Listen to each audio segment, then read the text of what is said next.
Don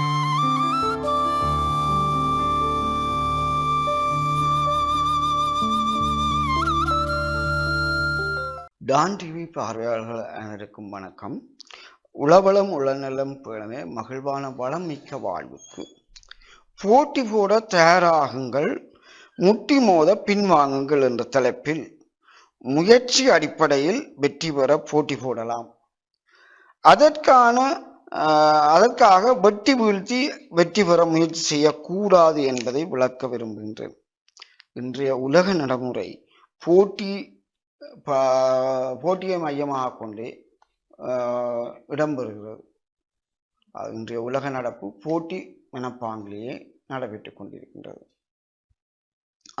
வாழ்வில் மகிழ்ச்சி அடையவும் முன்னேறவும் போட்டிகள் இருக்க வேண்டும். அந்த போட்டிகள் நேர் வழியில் வெற்றி பெற வழிவிடுவதாக இருக்க வேண்டும். அது நேர் வழி போட்டி இருக்கணும், அதுவும் நேர் வழியில் அந்த போட்டியில் வெற்றி பெறக்கூடிய வாய்ப்புகளை தரக்கூடிய அமைய வேண்டும். அதன் நேர் வழி. அதாவது எமது வாழ்விலே நாங்கள் போட்டி போடுகிறோம் என்றால் எங்கட திறமை புறமைகளை வைத்து கொண்டு போட்டி போடலாம், வெற்றி பெறலாம். அதுதான் நேர் வழி. மாற்றார கொஞ்சம் கால்தடம் போட்டு வீழ்த்திட்டு நான் முந்துறது, அல்ல மாற்றாருக்கு தடை போட்டுட்டு அல்ல தள்ளி விட்டுட்டு நாங்கள் அங்கால போறது, அல்ல மாற்றாருக்கு கேடு விளைவிச்சு விட்டு நாங்கள் முன்னுக்கு போறது, இவ்வாறான குறுக்கு வழிகள் அல்ல லஞ்சம் கொடுத்து நாங்கள் முன்னுக்கு போறோம். இவ்வாறான குறுக்கு வரைகளில் வெற்றி பெறப் போவது அது வெற்றியாகவும் இருக்காது. உண்மையான திறமைசாலிகளை நாங்கள் மறைப்பதாக இருக்க முடியும். இவ்வாறான போட்டிகள், இவ்வாறான நேர் வழியை பயன்படுத்தாமல் குறுக்கு வழியை பாய்ப்பது, அதாவது உண்மையான திறமசாலிகளை மறைப்பது மட்டுமல்ல, எமக்கும் அது நன்மை தரப்போவதும் இல்லை. காலப்போக்கில் அந்த திறமசாலிகள் வேறொரு வழியில சமூகத்திலே இனம் காட்டப்பட போகின்றார். ஆகவே ஒரு காலத்தில் நாங்கள் குறுக்கு வழியில் வெற்றி பெற்ற என்று அடையாளப்படுத்தப்பட போகின்றோம். இதை பின்விளைவு கருதி நாம் குறுக்கு வழியில் முன்னேறுவதை நிறுத்துவது நல்ல பழக்கமாக கருத முடியும். பின்விளைவுகள், ஏனெனில் எப்போ ஒரு திறமசாலி கட்டாயம் இனங்காணப்படுவார். இப்போது நாங்கள் மறைச்சு போட்டு நாங்கள் முன்னுக்கு போனாலும் புரிதொரு நேரம் அந்த திறமசாலி முன்னுக்கு வர வாய்ப்பு இருக்கு.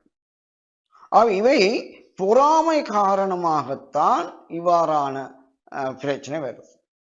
இரண்டாவது, அதிக போட்டிகளில் பங்கு பெற்றி தோல்வி பெற்றவர்களின் மனப்பாதிப்பு கூட இவ்வாறான நிகழ்வுகளை ஏற்படுத்தலாம்.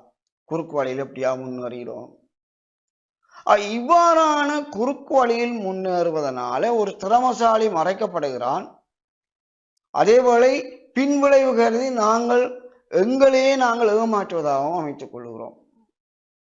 ஆகவே போட்டி இருக்க வேண்டும், பொறாமை இருக்கக்கூடாது. நேர் வழியில் போட்டி வர வேண்டாம். எனது திறமை, எனது கடின உழைப்பு, எனது பயிற்சி, எனது முயற்சிகளை பாவித்து எனது உள்ளத்திலே இருக்கிற திறமைகளை வெளி உலகத்தில் காட்ட முயற்சிப்பதே போட்டியும் வெற்றியும் நேர் வழியில் முயற்சிப்பதாகும். ஆகவே சிலர் பந்தயம் கட்டி வெல்வதாக கூறுவர், சிலர் பலமுறை தோற்றிருக்கலாம், அது இந்த முறையாக வெல்லுவோம் என்று, சிலர் இவரை வெல்லத்தை விடக்கூடாது, நான் எப்படியாக வென்றுடுவோம். இவ்வாறான மன பாதிப்புக்குள்ளான ஒரு மனவெறி உள்ளவர்களால தான் குறுக்கு வழியை கையாள முடியலாம் என்று உங்கள் கருத்தாக இருக்கலாம். இந்த முறை பின்விளைவு கருதி நாங்கள் சிந்திக்கும் போது பின்னே இன்னொரு திறமசாலியை நாங்கள் மறைக்கிறோம். ஒன்று, அந்த திறமசாலி ஒரு கட்டத்தில் எங்களை முன்னேறி கொண்டு போகின்றார். அப்போது நாங்கள் முதலே முந்தினோம் என்றால், குறுக்கு வழியில முந்தினோம் என்றால் அடையாளப்படுத்த போதும். அதனால எங்களுக்கு பின்னுக்கு பாதிப்பு அல்ல கெட்ட பேர் ஏற்பட வாய்ப்பு உண்டு என்பதையும் நினைவூட்ட விரும்புகிறேன். ஆகவே போட்டி இருக்க வேண்டும், பொறாமை இருக்கக்கூடாது. போட்டி இருப்பதனூடாக நாங்கள் முன்னேற வாய்ப்பு இருக்கு, அல்ல முன்னேற முயற்சி செய்கிறோம். நேர் வழியில் போட்டி போட்டு முன்னேற வேண்டும். அதுதான் வாழ்வுல மகிழ்ச்சியை தரும். ஆகவே அதுவே வெற்றி என்று சொல்லிக்கொள்ள முடியும் என்று கூறி, ஆகவே பொறாமைகளையும் எமது ஏமாற்றங்களை சீர் செய்யக்கான தகாத வழியில் குறுக்கு வழியில் முன்னேறுவதை நிறுத்தி கொண்டு நாங்கள் நேர் வழியில் இன்னும் ஒரு முறை கஷ்டப்பட்டு முன்னேற முயற்சி எடுப்போம் என்று கூறி விடைபெறுகிறேன். நன்றி.